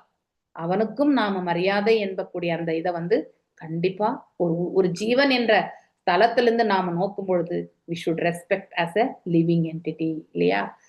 மற்றது எல்லாமே வந்து அப்புறம்தான். ஸோ அதை நாம புரிஞ்சுக்க முயற்சி பண்ணணும். மேலும் உலக இன்பங்களுக்கான திட்டங்களை திட்டுகின்றன இல்லையா? நம்ம நிறைய பிளான் போடுறோம் இல்லையா? அதாவது இந்த ஸ்டேட் பிளானு, சென்ட்ரல் பிளானு, அதுக்கப்புறம் வந்து சேலரி பிளான், இது எல்லாமே நம்ம நிறைய பண்றோம் இல்லையா? அது போல வாழ்க்கையில இந்தந்த கட்டத்துல இதெல்லாம் செய்து முடிக்கணும் அப்படிங்கிற பிளான் எல்லாமே நாம வந்து பண்றோம். மேலும் பூத உடலுடன் நீண்ட நாள் தொடர்பு வைத்திருந்த காரணத்தினால் உயிர் அதை விட்டு பிரியும் பொழுது மிகவும் வருத்தம் அடைகிறான். இது 100% ட்ரூத் தான். நாம் யாரோட ஈவன் இந்த உடலை விட்டு இந்த ஜீவன் போறதை பத்தி வருத்தம் அடைகிற மாதிரி நாம ஒரு அசோசியேஷன்ல இருக்கும் பொழுது கூட அவங்க நம்மளை விட்டு நீங்கிட்டா அந்த அசோசியேஷன் சென்ற பிறகு நாம கொலாப்ஸ் ஆகிறோம் இல்லையா? இப்போ எக்ஸாம்பிள், அதாவது இருக்கிறதுலயே மிக நெருங்கிய உறவு எதுனாக்கா நம்ம வந்து மனதளவுல வந்து இறைவனோட தான் நம்ம நெருங்கிய உறவு. ஆனா அதை நாம மறந்து விடுகின்றோம். பிசிக்கலா நம்ம பார்க்கும் பொழுது, அதாவது உடல் ரீதியாக பார்க்கும் பொழுது இல்லையா, ஸ்ட்ரக்சரோட பார்க்கும் பொழுது கணவன் மனைவி, மனைவி கணவன் இல்லையா, இந்த ரிலேஷன்ஷிப் வந்து ரொம்ப ரொம்ப ஸ்ட்ராங். ஆக்சுவலி எப்பவுமே அவங்க பிரியறது கிடையாது. ஒவ்வொரு செயலிலுமே இருவரும் ஒருத்தரை ஒருத்தர் வந்து பரிமாற்றம் கொண்டு இல்லையா சொல்லி அவங்க இருவருமே ஒருவருக்கு ஒருவர் வந்து அறிவுறுத்தி கொண்டுதான் அவர்கள் செயல்படுகிறார்கள். சோ அப்படி இருக்கும் பொழுது ஒருத்தர் பிரிஞ்சிட்டா இன்னொருத்தர் வந்து ரொம்ப ரொம்ப மன வருத்தப்படுவார் இல்லையா? உயிர் வாழியின் மனப்பான்மையானது வேறொரு பூத உடலை ஏற்றுக்கொண்டு அவனது உலக வாழ்க்கையை தொடர்வதற்கு இணங்குகிறது. சென்றவர்கள் வேறு உடலை நாடி செல்கிறார்கள், இருப்பவர்கள் சென்றவர்களை எண்ணி வருந்துகிறார்கள். ஸ்திரீ என்றால் என்ன? விரிவங்கம் இல்லையா? சோ அதனால ஸ்திரீ என்னும் சமஸ்கிருத சொல்லுக்கு விரிவடைதல் என்று பொருள். மனைவியின் மூலம் ஒருவன் என்ன கிடைக்குது? அவனுக்கு பிள்ளைகள் கிடைக்கிறாங்க இல்லையா? அவர்களுடைய பிள்ளைகள் மூலியமா பேர பிள்ளைகள் கிடைக்கிறாங்க, உறவு முறைகள் கிடைக்கிறாங்க. இது எல்லாமே விரிவங்கம் இல்லையா? ஒரு சம்பந்தம் ஏற்படுத்தின பிறகு சோ பெண் வீட்டார் அதாவது மாப்பிள்ளை வீட்டார் இருக்கும் பொழுது, மாப்பிள்ளை வீட்டார் திருமணம் என்று செய்து கொள்ளும் பொழுது அந்த பெண்ணுடைய வருகையால அவளுடைய உறவு முறைகள் எல்லாமே நமக்கு பந்தங்கள் ஆகிறார்கள் இல்லையா? நமக்கு இருக்கக்கூடிய சொந்த பந்தங்களோட அந்த ரிலேஷன்ஷிப்பையுமே நாம ஏத்துக்கிறோம் இல்லையா? மேலும் அவள் மூலியமாவும் நாம இன்னும் மிக க்ளோஸ் ரிலேஷன்ஷிப் இல்லையா? பிள்ளைகளை ஈன்றெடுக்கிறோம், அந்த பிள்ளைகளுக்கு பிள்ளைகள் இல்லையா? இப்படி நாம அந்த ரொம்ப க்ளோஸ் அசோசியேஷன் இருக்குது. குழந்தை அதாவது ஒருவன் புதல்வன் புதல்வி பேர குழந்தை போன்ற அவனுடைய பல்வேறு கவர்ச்சிகரமான பொருட்களை விரிவடை செய்கிறான் இல்லையா? இது ஏன் கவர்ச்சி என்று அட்ராக்ஷன். நம்ம எதை கண்டு அட்ராக்ட் ஆகிறோம்? மனைவியை கண்டு ஈர்க்கப்படுகின்றோம், பிள்ளைகளை கண்டு ஈர்க்கப்படுகின்றோம், பேர பிள்ளைகள். அதாவது ஒரு தாய் தந்தை தன்னுடைய பிள்ளைகளை கூட திட்டுவாங்க, ஆனா பேர பிள்ளைகளை திட்டவே மாட்டாங்க இல்லையா? ரொம்பவுமே சலுகை. அதே சுச்சுவேஷனை நம்ம பிள்ளைகளை நம்ம ஹேண்டில் பண்ணும்போது ரொம்ப ஸ்ட்ரிக்டா ஹேண்டில் பண்ணியிருப்போம். ஆனா அதே தவறை தன்னுடைய பேர பிள்ளை செய்தா போனா போது விடுமா அப்படின்னு சொல்லிட்டு தன்னுடைய மகளுக்கோ மகனுக்கோ கண்டிப்பாக தாத்தா பாட்டி என்ற முறையில அவங்க ரிக்வெஸ்ட் பண்ணுவாங்க இல்லையா? சோ ஒருவன் தனது உடலை விட்டு நீங்கும் பொழுது தனது மகனிடம் தன் மனைவியை நல்லா பார்த்துக்கணும் அப்படிங்கறத சொல்லிட்டு தான் போவாங்க இல்லையா? நீதான் இனிமே இந்த குடும்பத்தை ஏற்று நடத்தணும். இது சொல்லிட்டு போகக்கூடிய சூழ்நிலைகள் இருக்கும்பொழுது நிகழது. சிலதெல்லாம் சொல்லவே முடியாது இல்லையா? அடிக்கடி காணலாம். அவன் தன் மகனிடம், மகனே நான் போக வேண்டும் என்ற கட்டாயத்திற்காக நான் இந்த உலகத்தை விட்டு பிரியதான் போறேன், அதனால குடும்ப பொறுப்புகளை எல்லாம் நீ ஏற்றுக்கொண்டு நடத்து அப்படின்னு சொல்லிட்டு தாயை நல்ல பத்திரமா பார்த்துக்கணும்ன்ற அந்த இதையுமே கேட்கக்கூடியவங்க உண்டு. நான் எங்கே போகிறோம் என்பது அறியாது அவன் இவ்வாறு பேசுகிறான். இந்த உடலை விட்டு போகும்போது எங்க போவோம்னு அந்த ஜீவனுக்கு தெரியாது. லோகாந்தரம் கதவதி மைய அநாதா குடும்பினி வர்திஷ்யதே கதம் த்வ ஏஷா பாலகான் அனுஷோஷதி. மன்னர் புரஞ்சனன் மிக்க கவலையுடன் இல்லையா? அவர் இன்னும் நெக்ஸ்ட் லெவல் இல்லையா? இப்போ இந்த பொறுப்பெல்லாம் முடிச்சாச்சு, சொல்லியாச்சு, இனிமே உடனும் இந்த உயிரை அந்தோ என் மனைவி ஏராளமான குழந்தைகளுடன் இருக்கிறாள். அவனுடைய எண்ண ஓட்டம், நான் உடலை விட்டு செல்லும் பொழுது இவர்களை எல்லாம் அவளால் எவ்வாறு காப்பாற்ற முடியும்? இது பொறுப்புள்ள கணவனுடைய மனசு இல்லையா? ஐயோ, குடும்பத்தை காப்பாற்றும் கவலையினால் அவள் அதிக இன்னலுக்கு ஆளாவாள் என்று நினைத்தார். இது மனைவி மீது இருக்கக்கூடிய பிரேமை. இப்படி இருக்கக்கூடிய ஒருத்தர் 100% கன்ஃபர்மேஷன், அடுத்த ஜென்மம் பெண்ணாகத்தான் பிறப்பார்கள். மனைவியை பற்றி சிந்தனைகள் அனைத்தும் மன்னர் பெண்ணை பற்றிய சிந்தனையில் மூழ்கியிருந்தார் என்று குறிப்பிடுகின்றனர். பொதுவாக கற்புடைய பெண் மிக்க பணிவுடைய மனைவி ஆகிறாள் இல்லையா? சோ இது it is related pure characteristics. பாத்தீங்கன்னாக்கா அடுத்து கணவனுக்கு பணிவிடை செய்யறதுல அந்த ஒரு நிலையில இருக்கா. அவள் அதன் விளைவு என்ன ஆகுனா, மரண தருவாயில் அவன் தன் மனைவியை பற்றியே அதிகமாக அவனை நினைக்க வைக்கிறது இல்லையா? யார் நம்ம நன்னா பார்த்துட்டாங்களோ அவங்க மட்டும்தான் நம்ம ஞாபகத்துல வரும் இல்லையா? மனைவிதான் கடைசி வரைக்குமே கணவனுக்கு பணிவிடை செய்யும். இதை நம்ம எல்லாருடைய இல்லங்களிலுமே நம்ம கண்டிப்பா பார்த்திருப்போம். என்னுடைய வீட்லயுமே நான் என்னுடைய அம்மாவை பார்த்துட்டு இருக்கேன். ஓகே, ஸோ என்னுடைய தாய் இல்லைன்னா என்னுடைய தந்தை இன்னும் இந்த 5 ஆண்டுகளாக படுத்த படுக்கையா இருந்து என்னதான் நம்ம நர்சிங் வச்சாலும் கூட அந்த என்னுடைய அம்மா செய்யக்கூடிய சேவைக்கு அது ஈடாகாது அப்படிங்கிறது ஒவ்வொரு க்ஷணமும் என்னால உணர முடியாது ஆக்சுவலி. ஸோ மனைவி மிக மிக முக்கியமான ஒரு பகுதி ஆக்சுவலி வாழ்க்கையில. அதன் விளைவு மரண தருவாயில அவளை பற்றியான சிந்தனை மட்டும்தான். என்னுடைய தந்தையும் எப்பொழுதுமே என்னுடைய அம்மா மீதுதான் எப்பொழுதுமே அவளுடைய நிலை என்னன்றதுதான் யோசிப்பார். நாங்க எல்லாரும் நீங்க எல்லாம் படிச்சீங்க, வேலைக்கு போவீங்க, பார்த்துப்பீங்க. ஆனா என்னுடைய மனைவி அப்படின்னா எங்க அப்பா பேசினது எனக்கு கண்டிப்பா ஞாபகம் இருக்கு ஆக்சுவலி. அதனாலதான் எல்லா ப்ராப்பர்ட்டிஸுமே மனைவி மீது தான் எழுதி வச்சார் அவர். ஸோ அப்படின்னா அட்லீஸ்ட் அனைத்துமே அவளை ரட்சிக்கட்டும் அப்படின்னு அந்த ஒரு நிலை வந்து அவருக்கு இருந்தது. ஸோ இதுதான் ஒரு கணவனுடைய பொறுப்பு, தியாகம், இது எல்லாமே இதுல அடங்கியிருக்கு. அன்பு எல்லாமே அடங்கியிருக்கு ஆக்சுவலி, இல்லையா? எல்லார் வீட்லயுமே வந்து 90% வந்து இந்த மாதிரி நிகழ்வுகள் உண்டு, இல்லையா? எக்ஸப்ஷன் சில கேசஸ் உண்டு, ஆனா 90% இப்படிதான் இருப்பாங்க. சோ மரண வேளையில் ஒருவன் கிருஷ்ணரை நினைக்காது தன் மனைவியை நினைத்தான் என்றால் அவன் வீடு பேறு பெற்று முழுமுதற் கடலை அடைய முடியாது. இதுதான் அவுட்கமே. இதை நாம் தெரிஞ்சுக்கணும். அதனால யாரை எண்ண வேண்டும்? அந்த முகுந்தனை எண்ண வேண்டும், இல்லையா? முகுந்தனின் தாழ் பணிய வேண்டும். மனைவிக்கு தேவையானதெல்லாம் சேர்த்து வச்சாச்சு. யாரையுமே கடைசி வரைக்கும் ரட்சிக்க முடியாது, இல்லையா? ஒரு பானையில இருக்கக்கூடிய அரிசி மேல இருக்க அரிசி இன்னைக்கு உணவானால் கீழே இருக்கக்கூடிய அரிசி இன்னொரு 10 நாட்கள் 15 நாட்கள் அதுவும் உணவாக வேண்டியதுதான். அது போலதான் ஒரு ஜீவன் இந்த உடலை விட்டு இன்றைக்கு சென்றான் என்றால் அடுத்து அதே குடும்பத்துல இருக்கிறவங்க வந்து 1 வருஷமோ 2 வருஷமோ இல்ல வந்து ஒரு 10 வருஷம் கழிச்சு கூட அவங்க வந்து அவங்களும் வந்து இந்த உடலை விட்டு செல்ல வேண்டியதுதான். வெறும் காலம் மட்டும்தான் மாறுபடும், அது தவிர வேற எதுவுமே அங்கே மாற்றம் என்பது இருக்காது. செல்ல வேண்டும் என்ற தருணம் வரும்பொழுது எப்படியாவது அவங்க செல்லத்தான் செய்வார்கள், இல்லையா? அதற்கான சூழ்நிலைகள் எல்லாம் வந்து ஏற்படுத்தப்பட்டிருக்கு, இல்லையா?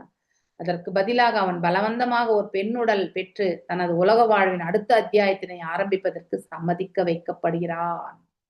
He has been convinced to take the women, இல்லையா? விமன் பாடி அப்படிங்கறத வந்து நாம தெரிஞ்சுக்கணும். அதனால மரணிக்கும் பொழுது நாம எதை யோசிக்கணும்ன்றத வந்து நாம புரிஞ்சுக்கணும். மேலும் அவ்வாறு எதை யோசிக்க வேண்டும் என்று தெரிந்த பிறகு அதற்கான முயற்சியும் நாம செய்யணும். அதை நாம பரிபாலித்தால், அன்றாட வாழ்க்கையில் நாம் அதை பயிற்சி செய்தால் மட்டும்தான், அதுவும் இறைவனுடைய கருணையால் மட்டும்தான் அவரையுடைய நாமத்தை எண்ணக்கூடிய அந்த நிலை ஏற்படும். இவன்தான் நாம டெய்லி மகாமந்திரம் சொல்லிண்டே இருந்தாலும், இல்லையா, இறைவனுடைய கருணையும் அங்கு தேவை. அவருடைய கருணை இல்லாம நாம அவருடைய நாமத்தை கடைசி தருணத்துல கண்டிப்பா சொல்லவே முடியாது. இந்த பயிற்சி என்பது கண்டிப்பாக உதவும். ஆனால் அந்த பயிற்சியின் காரணமாக இறைவனுடைய கருணையும் நமக்கு கிடைக்கும். நாம் எந்த அளவுக்கு அவருடைய திருவடிகள்ல சமர்ப்பணமாகி இருக்கிறோமோ அதற்கேற்றவாறு அவரும் வந்து நமக்கு பலன்களை கொடுப்பார். Okay, yes. பத்மா மாதாஜி வாசிங்கோ. அடுத்து எல்லாரும் வாசிங்கோ. நான் ஒண்ணு உங்களை எல்லாரும் கேட்கணும், இந்த மாதிரி ரிப்பீட் பண்ற ஸ்லோகம் ரிப்பீட் பண்றதுக்கு உங்களுக்கு சிரமமா இருக்கா, இல்ல ஆர் யூ நாட் இன்ட்ரெஸ்டடா? எனக்கு எதுவும் தெரியல. ஏன்னா அந்த ஈடுபாடோட சொல்லக்கூடிய அந்த தொனி வந்து என்னால புரிஞ்சிக்க முடியல எனக்கு. Okay, so if you are able to recite please let me know. அதை நம்ம வாசிக்கலாம். இல்லைன்னா நானே 3 முறை வாசிச்சிடறேன், அதுக்கப்புறம் நீங்க வாசிங்க. சரி, நீங்க எல்லாருமே வாசிக்கணும் ஸோ அப்படிங்கிறதுக்காக தான் இந்த பக்தர்கள் கூட்டத்துல நம்ம வாசிக்கும் பொழுதுதான் நமக்கு சுலபமாக பக்தி பாதை வந்து அடையப்படும். That is the intention. கூட்டு பிரார்த்தனை எல்லாம் எதுக்கு பண்றாங்க, இல்லையா? இந்த ஸ்லோகங்கள் கூட வந்து திருப்பி சொல்றதுக்கான காரணம் என்ன? மகாமந்திரத்தையே எல்லாரும் கூட்டத்தோட ஜெபிக்கிறோம். காரணம் என்னன்னா, நம்மளையே மறந்து நாம பகவானை சேவிக்கக்கூடிய தருணங்கள் வந்து 10 பேரோட சொல்லும் பொழுதுதான் வரும். தனித்து வாசிக்கும் பொழுது கூட நம்ம மனசு எங்கெங்கயோ அலைப்பாயும். ஆனா 10 பேரோட சொல்லும் பொழுது அந்த எழுத்துக்கள் மீதுதான் மனசு இருக்கும். அத்தகைய தருணங்கள் தான் அனன்ய பக்தியினுடைய தருணங்கள். ஆக்சுவலி எதையும் எதிர்பார்க்காமல் செய்யக்கூடிய பக்தி. ஸ்லோகம் recital also is a bhakti only. It is also one of the devotional service. Okay, ஆனா அது அந்த உத்வேகத்தை என்னால காண முடியவில்லை. கிருஷ்ண மாதாஜி வாசிக்க ஆர்வமா தான் இருக்கும் மாதாஜி. அதாவது ஒவ்வொருத்தரும் ஒரு கோர்வையா போகணும்னா எல்லாருக்கும் எனக்கும் புரியுது. ஒரு கோர்வையா நீங்க வரதில்லைன்றது நீங்க முடிக்கிறதுக்குள்ள அவங்க ஆரம்பிச்சிடுறாங்க மாதாஜி. இல்ல நீங்க முடிச்ச பிறகுதான் ஆரம்பிக்கிறோம். முடிச்ச பிறகு ஆரம்பிச்சாலும் ஒவ்வொருத்தர் ஆரம்பிக்கக்கூடிய பாயிண்ட் வந்து வெவ்வேறு பாயிண்ட்ஸ். எல்லாரும் ஒரு போல ஆரம்பிக்கணும். இது வந்து டெக்னிக்கலா நான் டெக்னிக்கல் ஃபீல்டுல இருக்கிறதுனால இது என்ன அப்படின்னா நெட்வொர்க் எரர் மாதாஜி. இது வந்து எல்லாரும் இப்ப நான் ஹியர் பண்றது ஒரு டயத்துல ஹியர் பண்ணுவேன், யூடியூப்ல ஒரு டயத்துல ஹியர் ஆகும், நெட்வொர்க் பேஸ் பண்ணி அந்த ஸ்பீடு மாறும். அதனால சில பேருக்கு உடனே கேட்டு முடிச்சிடும், சில பேருக்கு கேட்கறதுக்கு லேட் ஆகும். ஓகே அது வந்து அது வந்து டெக்னிக்கல் இஷ்யூ மாதாஜி. அதான் நெட்வொர்க் ப்ராப்ளம் மாதாஜி. அதுதான் கொஞ்சம் முன்னும் பின்னுமா வர்றது. நெட்வொர்க் ப்ராப்ளம் நம்ம கையில கிடையாது. ஓகே, அது இறைவனுடைய கையில. அது வந்து நம்ம ஒண்ணும் பண்ண முடியாது. ஆனா ஆன வரைக்கும் நம்ம பிரயத்னம் பண்ணணும். ஓகே, ஸ்லோவாவே சொல்றேன். ஓகே, ஓகேமா. சொல்றேன். நீங்களும் நிதானமாவே சொல்லுங்க. அப்போ உங்களுக்கு அந்த சிங்கப் வந்து கரெக்டா வரும். ஓகே, ஸோ அந்த சிங்கப் கரெக்டா வந்துச்சுன்னா நீங்க ஈஸியா பண்ணுவீங்க. நான் it is helping you all. உங்களை எல்லாருமே வந்து ஒரு முகத்தை கொண்டு வரதுக்காக இது ஓகே. அதனால தயவு செஞ்சு ஹரே கிருஷ்ண மாதாஜி. நாமய்ய அநாசிதே புங்தே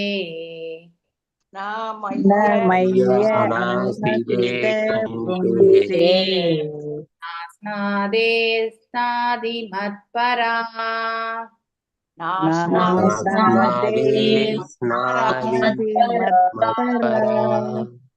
மஹீருஷ்டே சுசந்திரஸ்தா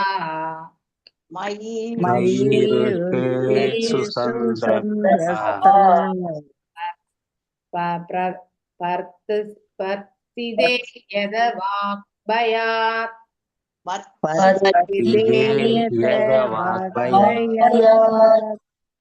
மய்ய அநாசிதே புங்தே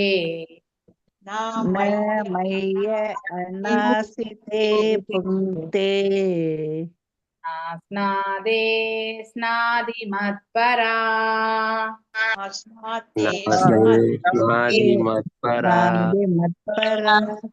மயீருஷ்டே சுசந்திரஸ்தா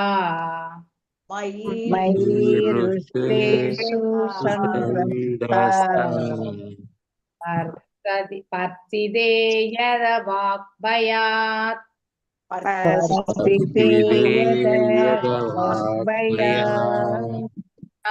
மய்ய அநாசிதே புங்தே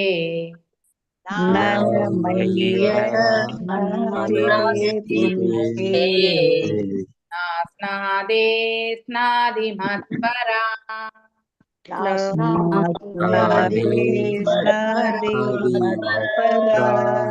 மயீருஷ்டே சுசந்திரஸ்தா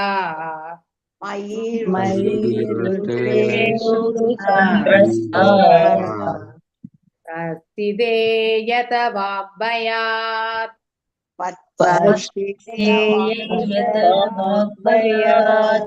பத்மா மாதாஜி வாசிங்கோ. ஹரே கிருஷ்ண மாதாஜி. ஹரே கிருஷ்ண. நாமய்ய அநாசிதே புங்தே நாஸ்நாதே ஸ்நாதி மத்பரா மயீருஷ்டே சுதந்திரஸ்தா பர்சித்தே யத வாக்பயாத். நான் இல்லை, மயி நான், அப்பொழுது, அநாசித்தே உண்ணவில்லை என்றால், புங்தே அவள் உண்பது, நான் இல்லை, அஸ்தாதே நீராடியிருந்தால், ஸ்நாதி அவள் நீராடுவது, மத்பரா எப்போதும் என்னிடம் பக்தி உடையவள், மயி நான் அப்பொழுது, ருஷ்டே ஆத்திரமுற்றாள், சுசந்திரஸ்தா மிகவும் அச்சமடைவாள், பர்சித்தே நான் கடிந்து கொண்டாள், எதவா வார்த்தைகளை முழுதும் கட்டுப்படுத்துவான், பயாத் பயத்தினால். All glories to Srila Prabhupada. மொழிபெயர்ப்பு. மன்னர் புரஞ்சனன் பின்னர் தம் மனைவியிடம் தாம் முன்பு நடந்து கொண்ட விதம் பற்றி நினைக்கத் தொடங்கினார். அவர் உணவு உண்ணும் வரை அவள் உண்ணமாட்டாள், அவர் நீராடும் வரை அவள் நீராட மாட்டாள், அவர் மீது அதிக அன்புடையவள் ஆதலினால் அவள் மீது ஆத்திரம் கொண்டு கண்டித்தார் என்றால் அவரது தவறான நடத்தையினை பொறுத்து கொண்டு மிக்க அமைதியுடன் இருப்பாள். பொருளுரை. ஒரு மனைவி எப்போதும் பொதுவாக தன் கணவனிடம் தன்னையே ஒப்படைத்து விடுகிறாள். தன்னையே ஒப்படைத்தல், மென்மையான நடத்தை, பணி செய்வது போன்ற மனைவியின் குணங்கள் ஒரு கணவனை எப்போதும் அவளையே நினைக்க வைக்கின்றன. இல்லற வாழ்க்கை பொறுத்தமட்டில் ஒரு கணவன் தன் மனைவியிடம் அதிக பற்று வைப்பது நன்றேயாகும். ஆனால் ஆன்மீக முன்னேற்றத்திற்கு இது நன்மை செய்யாது. அதனால் கிருஷ்ண உணர்வானது ஒவ்வொரு வீட்டிலும் நிறுவப்படுதல் வேண்டும். ஒரு கணவனும் மனைவியும் இணைந்து கிருஷ்ண உணர்வில் பற்றுடையவர்களாக இருந்தார்கள் எனில் அவர்கள் இருவருமே நன்மையடைவர். ஏனெனில் கிருஷ்ணரே அவர்கள் வாழ்வின் மையமாக திகழ்கிறார். மாறாக கணவன் தன் மனைவியின் மீது அதிக பற்றுடையவனாக இருந்தால் அவன் மறுபிறவியில் ஒரு பெண்ணாக பிறப்பான். இதுபோல் ஒரு பெண் தன் கணவன் மீது அதிக பற்றுடையவளாக இருந்தாளெனில் அவள் மறுபிறவியில் ஆணாக பிறப்பாள். பெண் ஆணாக பிறந்தால் அது அவளுக்கு நல்லதுதான். ஆனால் ஆண் பெண்ணாக பிறந்தால் அது அவனுக்கு நன்மை செய்யாது. ஹரே கிருஷ்ண மாதாஜி. தேங்க்யூ. பெண் ரொம்பவுமே அட்டாச்சு இல்லையா? ஆண் வந்து இயல்பினாலேயே வந்து துரத்தல் எனக்கூடிய அந்த பண்பு வந்து அவனுக்கு வந்து it is a inbuilt quality இல்லையா? ஸோ எதையுமே அவங்க வந்து சுலபமா வந்து ரெனவுன்ஸ் பண்ண முடியும். ஆனா பெண்ணால அந்த மாதிரி முடியாது இல்லையா? பெண் ஆணாக பிறந்தால் she can become the elevated இல்லையா? அவங்களால சுலபமா இந்த பௌதிக பந்தத்துல இருந்து விடுபட்டு போக முடியும். ஆனால் ஆண் வந்து பெண்ணாக இருந்தா அவங்க இன்னும் பந்தத்துல வந்து அதிகமாக சிக்கிக் கொள்வார்கள். அதனால்தான் அது அவனுக்கு நன்மை செய்யாது அப்படின்னு ரொம்ப அழகா சொல்லியிருக்காரு ரேகிஷா. பிரபபோத எரி ரொம்ப பெருசா. ஓகே, படிக்கலாம். டைம் இருந்தா எக்ஸ்பிளைன் பண்றேன், இல்லைன்னா இல்லை. ஓகே,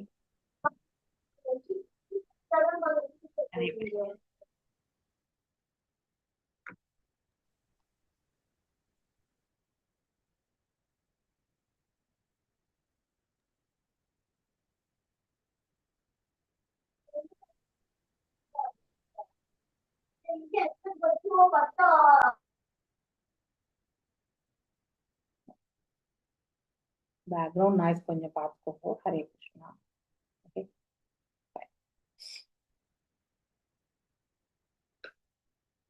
யார் வாசிக்கிறீங்க ஆக்சுவலி? ஹரே கிருஷ்ணா.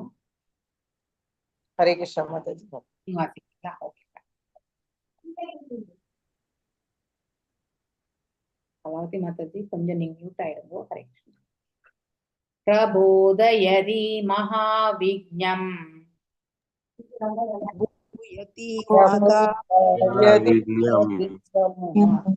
சோககர்ஷிதா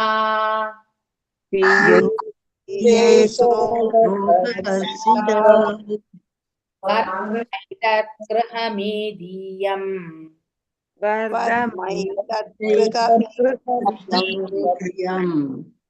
விரசூரபிநேஷ்யதி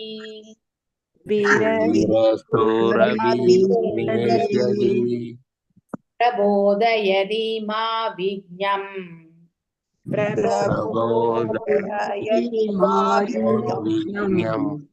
யூஷிதே சோககர்ஷிதா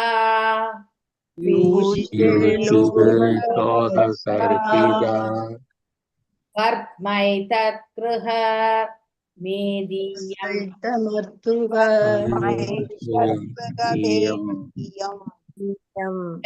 சூர் அபிநேஷ்யதி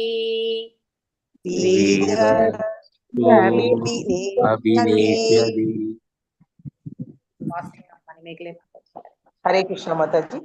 பிரபோதயதி மா விஜ்ஞம் வியுஜிதேஷோஹ ஹர்ஷிதா வத்மைதத் கிருஹமேதீயம் வீரசூர் அபிநேஷ்யதி. பிரபோத்யதி நல்ல அறிவுரைகள் கூறி, மா எனக்கு அவிக்ஞம் அறிவின்றி, யுஜிதே நான் வெளியே சென்றிருக்கும் வேளை, சோக கவலையினால், கர்ஜிதா கவலையினால் வாடியிருப்பாள், வத்ம பாதை, ஏதத் இந்த, கிருஹமேதியம் குடும்ப பொறுப்புகளில், வீரஷு சிறந்த வீரர்களின் அன்னை, அபி இருந்த போதிலும், நேஷ்யதி நிறைவேற்றுவதற்கு அவளால் இயலும். மொழிபெயர்ப்பு. மன்னன் புரஞ்சனன் மேலும் சிந்தித்தார். தான் குழம்பிய நிலையில் தவிக்கும் பொழுது அவளே நல்ல அறிவுரைகளை கூறி தன்னை ஆற்றுப்படுத்துவாள். தான் வெளியே சென்றால் தன் பிரிவை நினைத்து கவலைப்படுவாள். என்னதான் அவள் சிறந்த வீரர்களுக்கு அன்னையாக இருந்த போதிலும் குடும்ப பொறுப்புகளை அவளால் எப்படி சமாளிக்க முடியும் என்று மன்னர் மிகவும் அஞ்சினார். பொருளுரை. மரிக்கும் வேளையில் மன்னர் புரஞ்சனன் தன் மனைவியை பற்றி நினைத்தார். இதுவே மாசுற்ற உணர்வு என்று அழைக்கப்படுகிறது. பகவத்கீதையில் 15.7 பகவான் கிருஷ்ணர் விளக்குகிறார். மமை வாம்சோ ஜீவலோகே ஜீவபூத சனாதனக மன சஷ்டான் இந்திரியாணி பிரகிருதிஸ்தானி ஹர்ஷதி. பந்தப்பட்ட உலகில் உள்ள உயிர்கள் எல்லாம் எனது நித்திய சிதறுண்ட பாகங்களே ஆவார். அவர்களது வாழ்க்கை கட்டுண்டமையினால் மனது உள்ளிட்ட 6 புலன்களுடன் அவர்கள் மிகவும் கடுமையாக போராடி கொண்டிருக்கின்றனர். உயிர்வாழியானவன் பரபிரம்மமாகி கிருஷ்ணரின் பாகமே ஆவான். அதாவது கிருஷ்ணரின் உண்மையான நிலையும் உயிரின் உண்மையான நிலையும் தன்மையில் ஒன்றே ஆகும். இதில் வேறுபாடு யாதெனில் உயிர் பரபிரம்மத்தின் ஒரு நித்திய அணுக்கூறாக இருக்கிறது என்பதுதான். மமை வாம்சோ ஜீவலோகே ஜீவபூத சனாதனக. பௌதீக உலகின் கட்டுண்ட வாழ்க்கையில் இறைவனின் ஒரு சிறு கூறாக விளங்கும் உயிர் தனது மாசுடைய மனம் மற்றும் உணர்வினாலேயே துன்பம் அடைகிறது. இறைவனின் கூறாக விளங்கும் உயிர் கிருஷ்ணரை நினைக்க வேண்டும். ஆனால் மன்னர் புரஞ்சனன் ஒரு பெண்ணை நினைத்து கொண்டிருப்பதை இங்கே நாம் பார்க்கிறோம். இவ்வாறு புலனுகர்ச்சி பொருளின் மீது மன ஈடுபாடுடைய உயிர் உலகில் தனது வாழ்க்கைக்காக போராட வேண்டியதாகிறது. மன்னன் புரஞ்சனன் தமது மனைவியை நினைத்து கொண்டிருந்ததினால் மரணத்தினாலும் அவரது வாழ்க்கை போராட்டம் உலகில் முடிவடைய போவதில்லை. பின்வரும் ஸ்லோகங்களில் மன்னர் புரஞ்சனன் தன் மனைவியை பற்றி நினைத்து கொண்டிருந்ததினால் அவரது மறுபிறவியில் அவர் ஒரு பெண்ணின் உடலை ஏற்றுக்கொள்ள வேண்டியிருந்தது என்று விளக்கப்படுகிறது. இவ்வாறு சமுதாய, அரசியல், போலி சமய, தேசப்பற்று, இறையுணர்வு போன்றவற்றின் மீது கொள்ளும் மன ஈடுபாடு உலகில் கட்டுப்படுவதற்கு காரணமாகின்றன. ஒருவன் தனது ஆயுட்காலத்தில் இப்பந்தத்திலிருந்து விடுதலை பெறுவதற்கு தன் செயல்களை மாற்றிக்கொள்ள வேண்டும். இது பகவத்கீதையில் 3.9 உறுதி செய்யப்பட்டிருக்கிறது. யஜ்ஞாத்தாத் கர்மனோ அந்யத்ர லோகோ யம் கர்ம பந்தனக. இந்த வாழ்க்கையில் நாம் நமது உணர்வுகளை மாற்றிக்கொள்ளவில்லை என்றால் சமுதாயம், அரசியல், மதம், இனம் மற்றும் நாட்டு நலம் போன்ற பெயரில் நாம் செய்யும் செயல்கள் அனைத்தும் நாம் நமது உலகில் கட்டுப்பட்டுள்ள வாழ்க்கையினை தொடர வேண்டியிருக்கிறது என்பதே ஆகும். பகவத்கீதை 15.7 மன சஷ்டினிந்திரியாணி பிரகிருதிஸ்தானி ஹர்ஷதி என்று கூறுகிறது. மனமும் புலன்களும் செயல்களில் ஈடுபட்டிருக்கும் பொழுது ஒருவன் உலக வாழ்க்கையினை தொடரவும் மகிழ்ச்சியை பெறுவதற்கு போராடவும் வேண்டியிருக்கிறது. ஒவ்வொரு வாழ்க்கையிலும் ஒருவன் இவ்வாறு மகிழ்ச்சி பெற எண்ணி போராட்டத்தில் ஈடுபடுகிறான். உண்மையில் உலகில் உள்ள யாரும் மகிழ்ச்சியாக இல்லை. ஆயினும் இப்போராட்டம் ஒரு தவறான மகிழ்ச்சி உணர்வினை அளிக்கிறது. ஒரு மனிதன் மிகவும் கடுமையாக உழைக்க வேண்டியதிருக்கிறது. அக்கடின வேளையின் பயனை அவன் அடையும் பொழுது அவன் தான் மகிழ்ச்சியுடன் இருப்பதாக கருதுகிறான். உலகில் மக்கள் உண்மையான இன்பம் எதுவென்பதை அறியார். சுகம் ஆத்தியந்திகம் எத்தத் புத்தி கிராஹியம் அதீந்திரியம். பகவத்கீதை 6.21. ஒருவனது உன்னத புலன்களினாலேயே உண்மையான இன்பத்தினை போற்ற முடியும். ஒருவன் தூய்மை அடையாத வரையில் உன்னத புலன்கள் வெளிப்படுவதில்லை. ஆகையினால் புலன்களை தூய்மை செய்வதற்கு ஒருவன் கிருஷ்ண உணர்வு பெற்று தன் புலன்களை இறைப்பணியில் ஈடுபடுத்த வேண்டும். பிறகு உண்மை இன்பமும் விடுதலையும் தானே கிடைக்கும். பகவத்கீதையில் 15.8 இவ்வாறு குறிப்பிடப்படுகிறது. சரீரம் யத் அவாப்னோதி யத் ஷாபி உக்ராமதீஸ்வரக கிருஹீத் வைதானி ஷம்யாதி வாயு கந்தான் இவாஷயாத். காற்று எவ்வாறு நறுமணத்தை சுமந்து செல்கிறதோ அதுபோல் உலகில் உள்ள உயிர் வாழ்வின் வேறுபாடுடைய கருத்துகளினால் ஒரு உடலிலிருந்து மற்றொரு உடலுக்கு சுமந்து செல்லப்படுகிறான் என்று.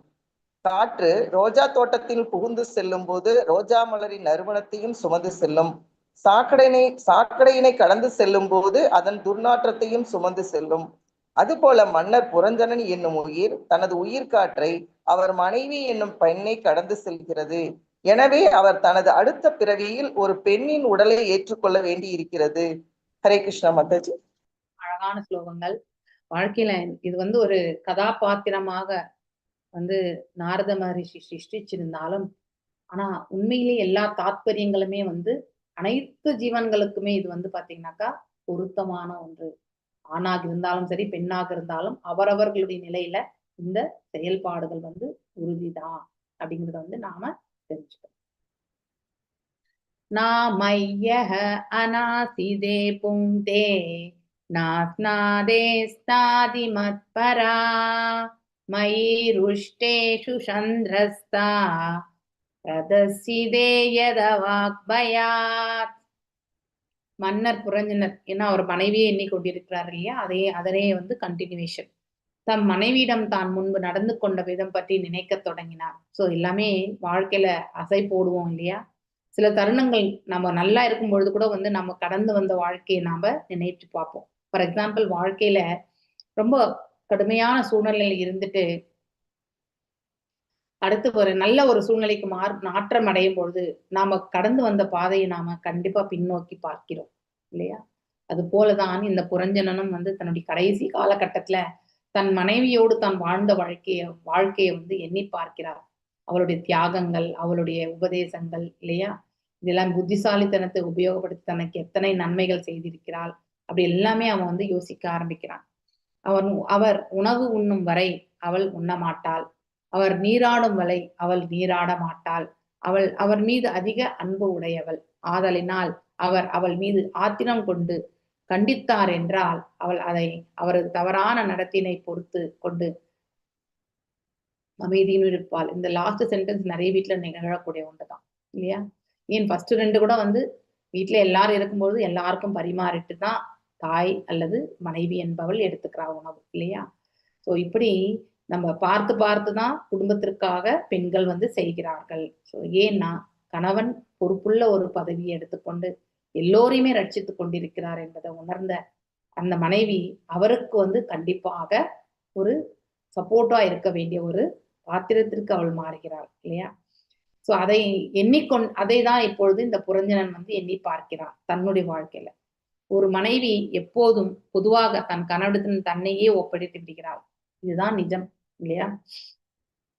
ஆனா அதுல இருமனமும் ஒத்து போக வேண்டும், அப்பொழுது இது நிகழும். ஆக்சுவலி இப்ப நிறைய டைவர்ஸ் கேஸ் நடக்குது. அதனால இந்த கருத்து வந்து நாம கொஞ்சம் பர்சன்டேஜ் வேணா குறைச்சிக்கலாமே ஒழிய உண்மையிலே கணவன் மனைவிக்கு இடையில வந்து நல்ல ஒற்றுமை இருந்தால் அவர்கள் ஒருவரை ஒருவர் வந்து ஒப்படைத்துக் கொள்வார்கள். ஒருவரிடத்துல தன்னையே ஒப்படைத்தல், மென்மையான நடத்தை, இதெல்லாமே குவாலிட்டிஸ் ஆஃப் த விமன் இல்லையா. ஒரு பெண்ணுடைய நடத்தை தன்னையே வந்து தன் கணவனிடத்துல ஒப்படைக்கிறது, மென்மையான நடத்தை, அதாவது ஹார்டா இருக்க மாட்டாங்க, சாஃப்டா ஹேண்டில் பண்றது, பணி செய்வது, தொண்டு புரிதல் இல்லையா, கணவனுக்கு தொண்டு புரிதல் போன்ற மனைவியின் குணங்கள் ஒரு கணவனை எப்பொழுதுமே அவளை நினைக்க வைக்கின்றன இல்லையா.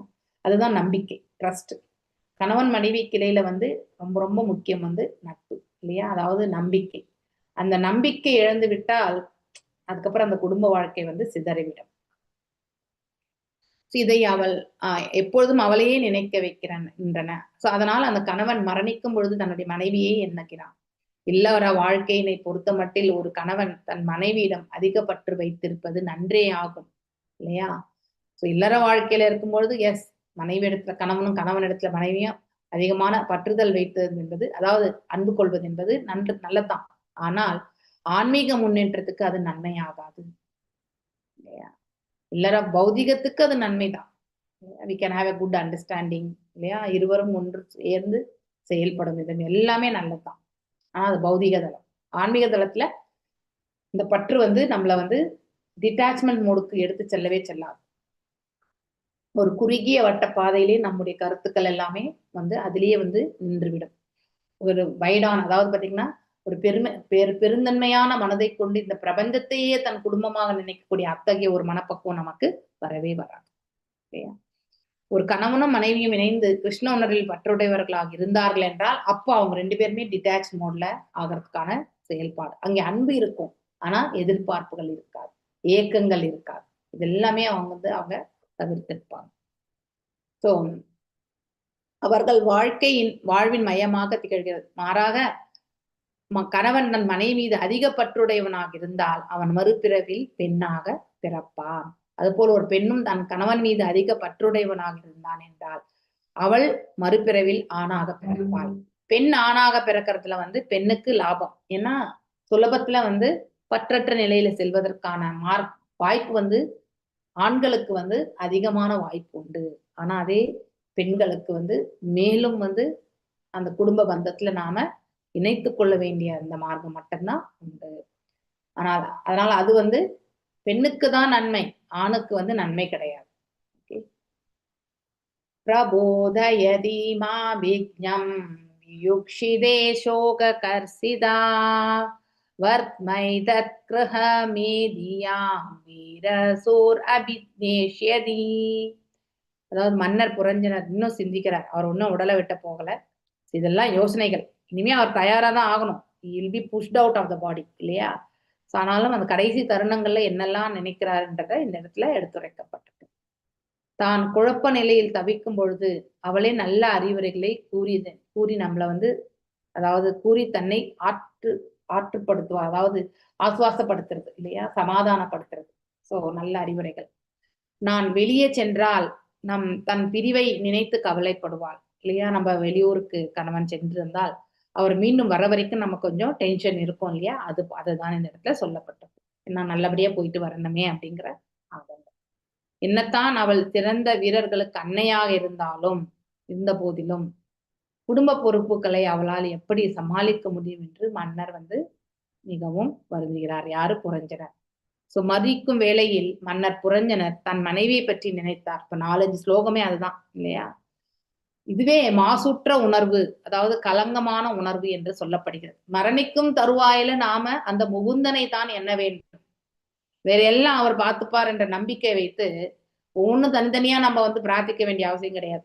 அனைத்தையுமே வந்து நல் மார்க்கத்தை ஏற்படுத்தி கொடு அப்படின்னு சொல்லிட்டு பிரார்த்திச்சுட்டு எப்பொழுதுமே இறைவனை வந்து வணங்கி அவர்தால் பணிந்து இல்லையா நாம வந்து பக்தியை வந்து எடுத்துக்கணும். அட்லீஸ்ட் அந்த மரணிக்க தருவாயிலையாவது நாம அதை செய்யணும் இல்லையா? மமை வாம் சோ ஜீவ லோகே ஜீவபூத சனாதனஹ மனஹ சஷ்டந்திரியாணி பிரகிருதி ஸ்தானி கர்ஷதி. அதாவது இந்த பௌதிக உலகம் வந்து மிகவும் பகவானுடைய பகிரங்க சக்தியால் செயல்படுகிறது இல்லையா? அதனால படைக்கப்பட்டது. ஆனாலும் இது வெல்லுவதற்கு மிக மிக அரிதானதுன்னு சொல்லிட்டார் இல்லையா? It is very rare. ரொம்ப கஷ்டம் இந்த பௌதிக உலகத்துல இருந்து நாம வெளியில போறது. அவர்களது வாழ்க்கை கட்டுண்டமையினால் மனது உட்பட இல்லையா? நம்முடைய வாழ்க்கை எல்லாருமே இங்க பிறந்திருக்கக்கூடிய அனைவருக்குமே கட்டுண்ட வாழ்க்கை தான். ஆனா அந்த கட்டுண்ட வாழ்க்கையிலுமே நமக்கு இந்த 6 நிலைகள் என்னது? 6 புலன்கள் எது? மனசு உட்பட இந்த ஞானேந்திரியங்கள் எல்லாமே வந்து மிக கடுமையாக போராடி கொண்டிருக்கிறார்கள். இது எதிர்நீச்சல் போட்டுட்டே இருக்கும் இல்லையா? கர்ஷதி மீன் செயல்படுதல் என்ற அர்த்தம் இல்லையா? பிரகிருதி ஸ்தானி அத மனஹ அப்படின்னாத மனசு, சஷ்டாந்திரியானி அதாவது 6 புலன்கள் என்று சொல்லப்படுது. மனசு மற்றும் வந்து ஞானேந்திரியங்கள். உயிர் வாழியானவன் பரபிரம்மமாகி கிருஷ்ணரின் பாகமே ஆவான் இல்லையா? நாம் எல்லாருமே இறைவனுடைய பின்ன பகுதிகள் தான். சம்பந்தம் அதுதான். அதாவது கிருஷ்ணரின் உண்மையான நிலையும் உயிரின் உண்மையான நிலையும் தன்மையில் ஒன்றே ஆகும். அதாவது இறைவன் வந்து அதாவது நித்தியமான அந்த நித்தியமான நிலை, எட்டர்னல் அப்படின்னு சொல்லுவாங்க இல்லையா? நித்தியத்தன்மையை கொண்டவர் பகவான் வந்து நித்தியத்தன்மையானவர். அதே உயிர் வாழி வந்து அந்த உயிர் வாழிகளுமே நித்தியத்தன்மையை பெற்றவர்கள் தான் இல்லையா? இதுல எந்த வேறுபாடையுமே நாம பார்க்க முடியாது. ஆனா ஒரு வேறுபாடு, இதில் வேறுபாடு யாதெனில் உயிர் பரபிரம்மத்தின் ஒரு நித்திய அணுக்குறாக இருக்கிறது என்பதுதான். நாம எல்லாம் சிறியது, அணு ஆத்மா, அவர் விபு ஆத்மா, அளவுல மட்டும் வேறுபட்டது. ஆனா இயல்பினால் நாம ஒன்றுபட்டவர்கள் தான். மமை வாம்சே ஜீவ லோகே இல்லையா? ஜீவபூத சனாதனஹ. அதாவது பௌதிக உலகின் கட்டுண்ட வாழ்க்கையில் இறைவன் ஒரு சிறு கூறாக அதாவது விளங்கும் உயிர் தனது மாசுடைய மனம் அல்லது உணர்வினாலேயே தூய்மை அடைகிறது. ரொம்ப அழகா சொல்லப்பட்டிருக்கு இல்லையா? அதாவது பௌதிக உலகின் கட்டுண்ட வாழ்க்கையில் இறைவனுடைய ஒரு சிறு கூறாக விளங்கும் உயிர், அதாவது அணு ஆத்மா இல்லையா? அதுதான் நம்ம வந்து நாம் எல்லாருமே அணு ஆத்மாக்கள் தான். அதுவும் நாம் எந்த மாதிரி நிலையில இருக்கோம்? கட்டுண்ட நிலையில இருக்கோம் இல்லையா? உயிர் அவனுடைய மாசுடைய மனம். இந்த மாசுடைய மனம் எதனால் ஆனது? காமம், குரோதம், லோபம், மோகம், மதம், அக்ஷரம், இத்தனை 6 பண்புகளால் ஆனது இந்த மனசு. மற்றும் உணர்வினாலேயே வந்து துன்பம் அடைகிறது. எப்போ இந்த ஹிருதயம் வந்து அதிகமான தேவையற்றது எல்லாமே வச்சிருக்கிறதோ அது எல்லாமே ஒரு குப்பை தொட்டி மாதிரி தான் இல்லையா? சோ குப்பை தொட்டி என்னதான் நம்ம கிளீன் பண்ணி வச்சாலும் மீண்டும் அதே இதுலதான் வந்து இல்லையா. இன்னைக்கு குப்பையெல்லாம் எடுத்துட்டு கிளீன் பண்ணிட்டு போயிட்டானா நாளைக்கு காலையில அவன் வந்து பார்க்கறதுக்குள்ள அந்த குப்பையெல்லாம் நிறைஞ்சிருக்கும் இல்லையா. So it is a refilling. ஆனா அதை நம்ம பர்மனண்டா நாம வெளியில எடுக்கணும்னா நாம இறை தூண்டல் நம்மள நாம ஆசுவாசப்படுத்திக்கணும், இல்லைன்னா கஷ்டம். ஆனால் மன்னர் புரஞ்சனர் ஒரு பெண்ணை இணைத்து கொண்டிருப்பதை இங்கே நாம் பார்க்கின்றோம். இவ்வாறு புலனுகர்ச்சி பொருள் மீது பெண் இல்லையா, மனைவி என்றால் அதாவது புலனுகர்ச்சி செயல்களில் ஈடுபடக்கூடியவர். அந்த புலனுகர்ச்சி பொருளின் மீது மன ஈடுபாடு உயிர் உலகில் தனது வாழ்க்கைக்காக போராட வேண்டியிருக்கிறது. கண்டிப்பா எது வரைக்கும் நாம பௌதிகத்தின் மீது அதிகமான பற்றுதலை வைத்திருக்கிறோமோ அப்ப அந்த பற்றினுடைய விளைவுகளை நாம கண்டிப்பா சந்திக்க வேண்டும் தான், அதை தவிர்க்க முடியாது. மன்னர் புரஞ்சனன் தன் மனைவியை நினைத்து கொண்டிருந்ததினால் மரணத்தில் அவரது வாழ்க்கை போராட்டம் உலகில் முடிவடைய போவதில்லை. அப்படின்னா மீண்டும் தொடருவதற்கான ஒரு விதையை அவர் அங்கே விதைக்கிறார் இல்லையா. வேறு ஒரு பெண்ணுடைய உடலை ஏற்பதற்கு அவர் தயாராகி விடுகிறார். அது அவனுக்கு இன்னொரு பிறவிக்கான ஒரு வாய்ப்பு ஏற்படுத்தப்படுகிறது. இது செயின் ஆஃப் ஆக்ஷன்ஸ் இல்லையா. இது பண்ணா அது, இது பண்ணா அதுன்றத நாம இது நடந்து கொண்டே இருக்கக்கூடிய ஒன்றுதான். இவ்வாறு சமுதாய, அரசியல், போலி சமய, தேசப்பற்று, இறை உணர்வு போன்றவற்றின் மீது கொள்ளும் மன ஈடுபாடு உலகில் கட்டுப்படுத்துவதற்கு கட்டுப்படுவதற்கு நாம் மீண்டும் ஒரு கட்டுண்ட நிலையை ஏற்று இந்த உலகத்தில் மீண்டும் வருவதற்கான ஒரு மூல காரணம் இது எல்லாமே. ஓகே, இவற்றின் மீது நாம் என்ன பற்றுதல் வைக்கிறோமோ இங்க கொடுத்திருக்கக்கூடிய எல்லாவற்றின் மீதும் அது நமக்கு மேலும் ஒரு கட்டுண்ட நிலை தான் அது ஏற்படுத்தும். ஒருவன் தனது ஆயுட்காலத்தில் இப்பந்தத்திலிருந்து விடுதலை பெறுவதற்கு தன் முன் செயல்களை மாற்றிக்கொள்ள வேண்டும். we should get transformation. அதான் நம்முடைய ஆசைகளை நாம பௌதிக தளத்திலிருந்து ஆன்மீக தளத்திற்கு மாற்றி அமைத்துக் கொள்ள வேண்டும். அப்போ ஆட்டோமேட்டிக்கலி அங்கே ஆன்மீக ஆசை என்றால் இறைவனை திருப்திப்படுத்துவதற்கான ஆசை. ஒருவன் அவ்வாறு செய்தான் என்றால் இந்த சமுதாயம், அரசியல், மதம், இனம் இதெல்லாம் நம்ம வச்சிருக்கோம் இல்லையா, இந்த போர்வை எல்லோருமே ஒன்றாக பார்க்கணும். இந்த பிரபஞ்சமே நம்முடைய வீடு இல்லையா. அதனால நம்ம வீடு மட்டும் இது மட்டும்தான் வீடுன்னு நினைக்கிறது கிடையாது. அனைவரையுமே ஒன்று போல பாவிக்கக்கூடிய அந்த மனப்பக்குவம் கிடைக்கும் இல்லையா. மேலும் பகவத்கீதையில 15.7 என்ன சொல்றதுன்னா, அதாவது மனசஷ்டிந்திரியானி பிரகிருதிஸ்தானி கர்ஷதி இல்லையா. அதாவது மனமும் புலன்களும் செயல்களில் ஈடுபட்டிருக்கும் பொழுது ஒருவன் உலக வாழ்க்கையினை தொடரவும் மகிழ்ச்சியை பெறுவதற்கு போராட வேண்டி இருக்கிறது. வெறுமனே இதன் மீது தொடர்ந்தால் கண்டிப்பா அதனுடைய ரியாக்ஷனை நாம சந்திக்கத்தான் வேண்டும். ஒவ்வொரு வாழ்க்கையிலும் ஒருவன் இவ்வாறு மகிழ்ச்சி பெற எண்ணி போராட்டத்தில் ஈடுபடுகிறார் இல்லையா. அப்படி நம்ம எதையெல்லாம் எதிர்கொள்ளணும்னு நினைக்கிறோம், ஆனா எல்லாத்திலையுமே நாம் சக்சஸ் ஆகுறோமான்றது நம்முடைய சாதனை பொறுத்துதான். நாம் அன்றாடம் செய்யக்கூடிய சாதன பக்தியை பக்குவமா செய்யும் பொழுது அது எல்லாமே பர்ஃபெக்டா. ஆனா அதே நாம அதாவது நம்முடைய சுயபுலன் திருப்திக்காக எண்ணிக்கொண்டு நாம் மாற்றினோம் என்றால் மேலும் இன்னும் ஸ்ட்ராங் முடிச்சு நமக்கு அடுத்த பிறவிக்கு கொடுக்கப்படும். ஓகே, ஒவ்வொரு வாழ்க்கையிலும் ஒருவன் இவ்வாறு மகிழ்ச்சி பெற எண்ணி போராட்டத்தில் ஈடுபடுகிறான். உண்மையில் உலகில் யாரும் மகிழ்ச்சியாக இல்லை. எவ்ரி மொமெண்ட் நமக்கு ஏதோ ஒரு தடை கற்கள் இல்லைன்னா பிரச்சனைகள் இதெல்லாம் நாம சந்திக்கிறோம் இல்லையா. பிரச்சனைகள் வரும், ஆனா எந்த மாதிரி பிரச்சனை என்பது அந்த உயிர் வாழி எதிர்கொள்ளும் பொழுதுதான் தெரியும் இல்லையா. இப்போராட்டம் ஒரு தவறான மகிழ்ச்சி உணர்வினை அளிக்கிறது. அதாவது நாம பௌதீகத்துல செய்யக்கூடிய செயல்களால் வரக்கூடிய இன்பம் நமக்கு ஒரு தவறான பாதையை இட்டு செல்கிறது இல்லையா. மேலும் மேலும் வேண்டும் வேண்டும் என்ற அந்த தவறான செயலை செய்து அதனால் வரக்கூடிய அந்த நன்மையை நம்ம ஏற்றுக்கணும்னு நினைக்கிறோம். இது மிக தவறான ஒன்று இல்லையா. அது மேலும் நம்மளை ஸ்ட்ராங் அதாவது பந்தத்தை ஏற்படுத்தி கொடுக்கும். அவன் தான் மகிழ்ச்சியுடன் இருப்பதாக கருதுகிறான். உலகில் உண்மையான இன்பம் எது என்பதை அறியார் இல்லையா. இறைவனை துதிப்பதும் இறைவனுக்கு தொண்டு புரிவதும் தான் உண்மையான அதாவது துதிப்பு. அதாவது நாம பண்ணக்கூடிய பிரார்த்தனை என்பதை நாம தெரிஞ்சுக்கணும். அவ்வாறு நாம் பிரார்த்தித்தோம் என்றால் இறைவனும் நமக்கு அருள் பாலிக்கிறார். அதாவது பகவத்கீதை 21வது சாப்டர் 21வது ஸ்லோகத்துல என்ன சொல்லப்பட்டிருக்கு, சுகம் ஆத்யந்தம் யத் புத்தி கிருஹாயம் அந்திரியம், அதாவது ஒருவனது உன்னத புலன்களாலேயே உண்மையான இன்பத்தினை பெற முடியும்.